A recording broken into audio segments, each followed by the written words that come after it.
Halo semuanya, perkenalkan saya Nina dari Universitas Cyber Asia. Pada kesempatan kali ini, saya akan menyampaikan materi ekonomi makro tentang pengangguran. Di sini saya akan menjelaskan tentang definisi pengangguran, jenis-jenis pengangguran, menghitung tingkat pengangguran, dan upaya mengatasi pengangguran. Oke, untuk pertama, pengangguran menurut Wikipedia Bahasa Indonesia Ensiklopedia artinya yaitu bebas, dan pengangguran menurut BPS yaitu pengangguran atau tunakarya adalah istilah untuk orang yang tidak bekerja sama sekali, sedang mencari kerja, bekerja kurang dari 2 hari selama 1 minggu, atau seseorang yang sedang berusaha mendapatkan pekerjaan yang layak. Untuk secara garis besar, pengangguran diartikan yaitu suatu keadaan bagi seseorang yang tergolong dalam kategori angkatan kerja, tidak memiliki pekerjaan, dan secara aktif sedang mencari pekerjaan. Akibat atau dampak pengangguran adalah bagi perekonomian, yaitu dampaknya penurunan pendapatan per kapita, penurunan pendapatan pemerintah yang berasal dari pajak, meningkatnya biaya sosial yang harus dikeluarkan pemerintah. Lalu akibat atau dampak pengangguran bagi kehidupan bermasyarakat, yaitu menjadi beban psikologis dan fisikis, dapat menghilangkan keterampilan karena tidak pernah dipakai untuk bekerja, menimbulkan ketidakstabilan sosial dan politik seperti meningkatnya tindak kriminalitas. Pada tampilan saya kali ini, saya menampilkan konsep dasar tenaga kerja. Bisa kita lihat bagannya di tampilan berikut. Lalu di sini ada skema pengangguran. Skema pengangguran terdiri dari total penduduk dibagi menjadi 2, yaitu usia kerja lebih dari 15 tahun, lalu bukan usia kerja kurang dari 14 tahun. Usia kerja dibagi menjadi bukan angkatan kerja dan angkatan kerja. Angkatan kerja dibagi kembali menjadi bekerja dan menganggur. Lalu di sini saya jelaskan arti penduduk, yaitu orang-orang yang biasanya tinggal pada suatu tempat lebih dari 6 bulan atau kurang dari 6 bulan, tetapi berminat untuk tinggal lebih dari 6 bulan. Untuk tenaga kerja, yaitu penduduk yang telah mencapai usia kerja, dalam hal ini usia 10 tahun ke atas, untuk mereka yang mempunyai potensi atau untuk memproduksikan barang atau jasa bila ada permintaan terhadap mereka dan jika mereka mau berpartisipasi dalam kegiatan tersebut. Untuk selanjutnya yaitu bukan angkatan kerja. Bukan angkatan kerja yaitu penduduk yang belum mencapai usia kerja atau penduduk yang berumur kurang dari 10 tahun. Lalu di sini ada angkatan kerja. Yang dimaksud angkatan kerja yaitu penduduk usia 10 tahun ke atas yang mempunyai pekerjaan, baik sedang bekerja dan sementara tidak bekerja, termasuk yang sedang mencari kerja atau pekerjaan dan sebagainya. Untuk bukan angkatan kerja yang dimaksud adalah penduduk usia kerja 10 tahun ke atas yang tidak atau sedang bekerja dan tidak berupaya untuk mendapatkan pekerjaan seperti sekolah, mengurus rumah tangga, pensiunan, dan sebagainya. Untuk pekerja, yang dimaksud pekerja yaitu mereka yang melakukan kegiatan pekerja dengan dimaksud memperoleh penghasilan paling sedikit 1 jam dalam seminggu secara terus-menerus tanpa terputus. Lalu setengah penganggur yaitu penduduk usia kerja yang sedang bekerja akan tetapi jumlah jam kerjanya kurang dari 35 jam dalam seminggu. Untuk penganggur yaitu penduduk usia kerja atau angkatan kerja yang tidak ada kegiatan sekolah, mengurus rumah tangga dan sebagainya dan tidak sedang berupaya untuk mendapatkan pekerjaan. Mencari pekerjaan yaitu kegiatan dari mereka yang sedang berupaya untuk mendapatkan pekerjaan. Berdasarkan penyebabnya, pengangguran terdiri dari yang pertama, pengangguran friksional atau frictional employment umumnya terjadi karena pekerja yang menganggur belum menemukan pekerjaan baru yang cocok. Biasanya butuh waktu bagi pekerja yang ingin berpindah dari satu posisi ke posisi yang lain, terutama bila mencari pekerjaan dengan gaji lebih tinggi. Pengangguran friksional ini terjadi ketika ekonomi mencapai full employment dan disebut juga sebagai pengangguran alamiah atau natural unemployment. Di sini kita bacakan untuk solusinya. Solusinya, menyediakan informasi lowongan pekerjaan yang lebih baik kepada masyarakat luas atau para pencari kerja. Terlebih lagi saat ini internet telah canggih berupa situs yang menyediakan lowongan pekerjaan, keahlian, dan persyaratan lainnya. Maka situs-situs seperti ini akan mempermudah para pencari kerja dalam melalui berbagai proses dan menjadi lebih efisien. Cara ini dapat ditingkatkan agar dapat membantu mengurangi pengangguran friksional di Indonesia. Untuk kedua yaitu cyclical unemployment. Jenis pengangguran ini berkaitan dengan kehidupan atau siklus ekonomi di sebuah perusahaan diakibatkan oleh turunnya permintaan barang dan jasa secara drastis. Akibatnya permintaan akan tenaga kerja berkurang. Untuk mengurangi pengeluaran kas, kemunduran ekonomi atau resesi menyebabkan pengangguran seperti ini meningkat. Solusinya yaitu meningkatkan daya beli masyarakat melalui pendirian atau pembuatan proyek secara masif, lalu mengoptimalkan tenaga kerja atau sumber daya manusia yang ada agar tidak terjadi kelebihan karyawan yang berpotensi pada pemutusan hubungan kerja, lalu meningkatkan kemampuan keahlian serta keterampilan tenaga kerja yang dapat diserap pasar tenaga kerja.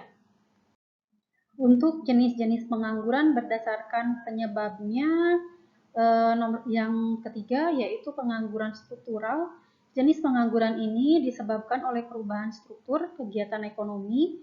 Pengangguran ini terjadi ketika keterampilan yang diinginkan oleh pemberi kerja tidak sesuai dengan keterampilan yang dimiliki pencari kerja. Tidak adanya kesesuaian lokasi pekerjaan dengan pencari kerja, terjadinya perubahan selera, hingga perkembangan teknologi yang mengurangi permintaan atas keterampilan yang lain.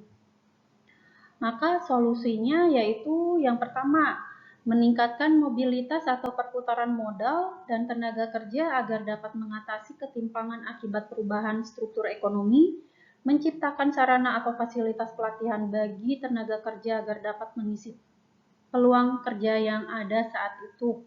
Untuk ketiga, melakukan optimalisasi tenaga kerja dan dengan memindahkan tenaga kerja dari tempat yang berlebihan ke tempat yang kekurangan.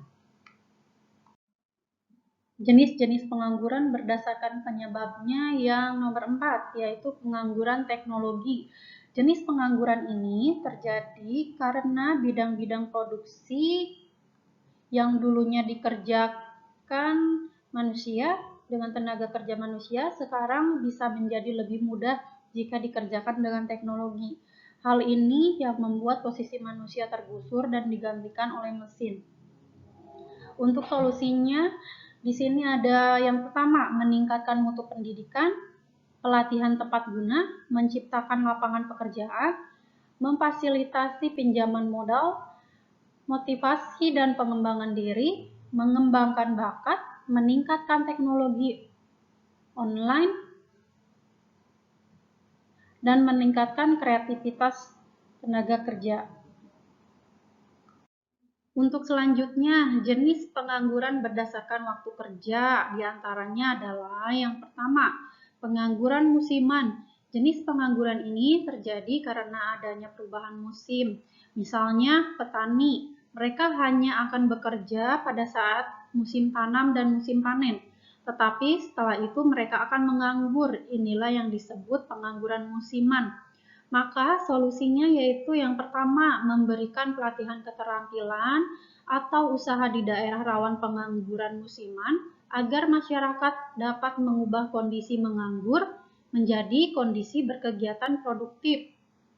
Lalu, mendirikan industri atau UMKM pendukung kondisi perekonomian di wilayah tersebut agar masyarakat tetap mendapatkan pemasukan tambahan. Jenis-jenis pengangguran berdasarkan waktu kerja yang nomor 2 yaitu pengangguran terbuka. Pengangguran terbuka adalah pengangguran yang tidak memiliki pekerjaan. Pengangguran terbuka terjadi karena kurangnya kesempatan kerja yang ada, tidak mau bekerja, atau adanya ketidakcocokan antara lowongan kerja yang ada dengan latar belakang pendidikan. Untuk solusinya, yang pertama, mengendalikan populasi yang meningkat di negara kita. Yang kedua, kualitas pendidikan di Indonesia harus ditingkatkan. Yang ketiga, pemuda-pemuda harus bergabung dengan lembaga atau memilih kursus untuk pelatihan yang tepat.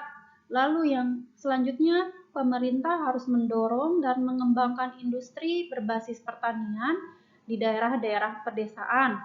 Lalu selanjutnya, industrialisasi harus cepat diciptakan, pengembangan daerah pedesaan untuk menghentikan migrasi penduduk ke kota. Lalu pemerintah harus mengizinkan perusahaan asing untuk membuka unit mereka di Indonesia. Untuk selanjutnya, jenis pengangguran berdasarkan waktu kerja, yaitu pengangguran tersembunyi. Pengangguran tersembunyi adalah pengangguran yang pada orang yang mempunyai pekerjaan, tapi produktivitasnya rendah, entah itu karena ketidaksesuaian latar belakang pendidikan dengan pekerjaan ataupun lainnya. Pengangguran jenis ini menyebabkan produktivitas kerja yang rendah. Beberapa alasan yang adanya pengangguran terselubung ialah kurang terampil dalam pekerjaannya karena pendidikannya rendah. Selain itu, baru mulai bekerja atau kurang pengalaman dalam bekerja dan keterpaksaan seseorang yang membuat bekerja tidak sesuai dengan bakat dan keterampilannya.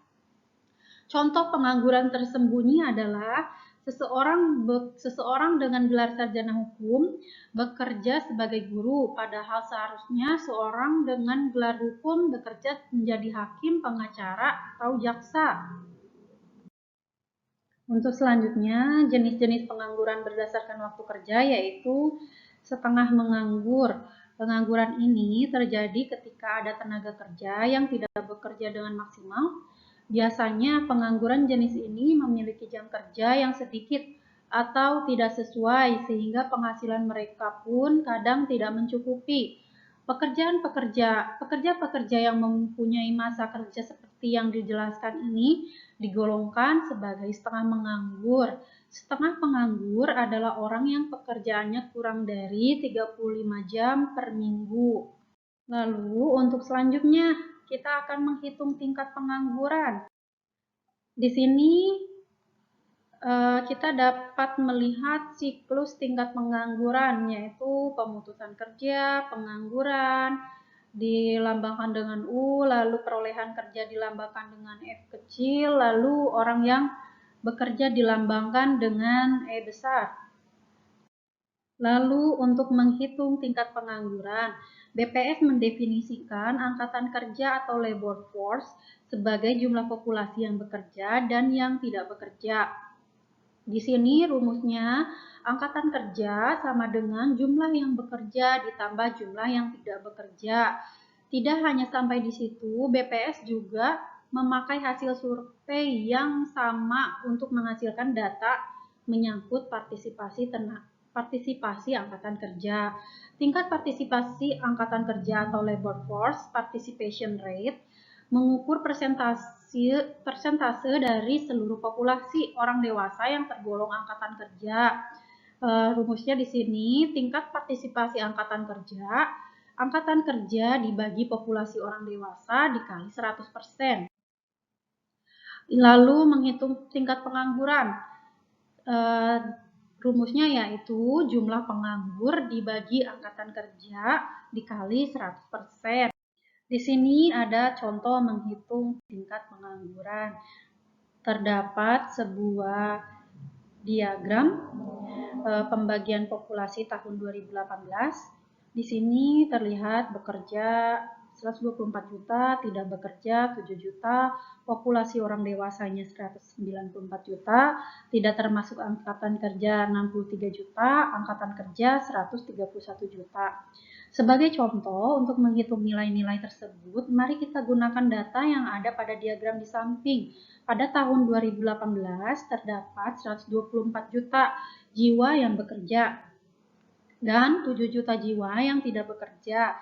Oleh karena itu, nilai angkatan kerja adalah angkatan kerja sama dengan orang yang bekerja yaitu 124 juta ditambah orang yang tidak bekerja 7 juta yaitu 131 juta.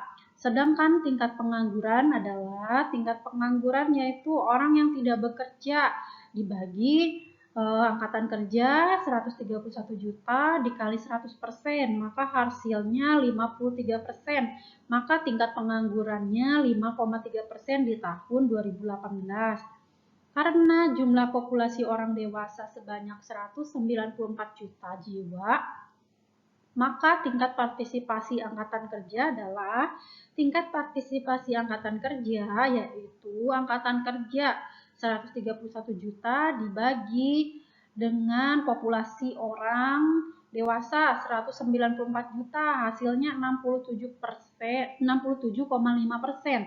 Maka tingkat partisipasi angkatan kerja di tahun 2018 yaitu 67,5%. Dengan demikian, pada tahun 2012, 2/3 dari seluruh populasi orang dewasa di Indonesia berpartisipasi di pasar tenaga kerja, dan 5,3% dari jumlah yang berpartisipasi tersebut tidak bekerja.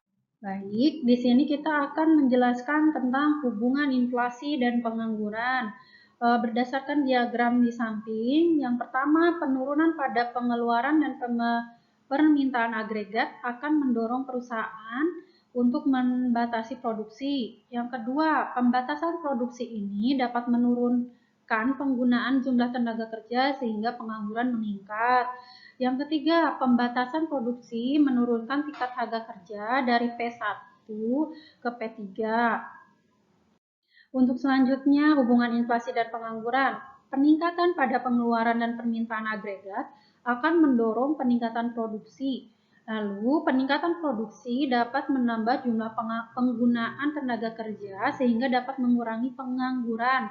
Peningkatan produksi akan meningkatkan tingkat P1 ke P2.